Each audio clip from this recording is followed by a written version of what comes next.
হাত কেটে ফেলে দাও। আমি তোমাকে এতই মারবো চলো চলো ফেলে দাও। আমি কিন্তু চলে যাবো, নিয়ে যাবো না কিন্তু আমি, তুমি নোংরায় হাত দিচ্ছ, আমি নিয়ে যাবো না। আমি সবগুলো পড়েছি তো আরেকটা শেখা বলবে আমি এটা ফেলেই দেবো। চলো দেখো আমাদের এদিকে মাঠটা দেখো,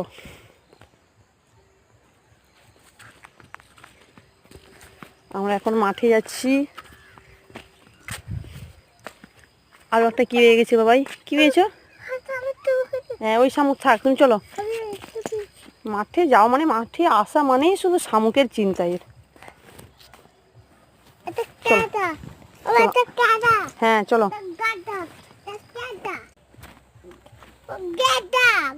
হ্যাঁ চলো।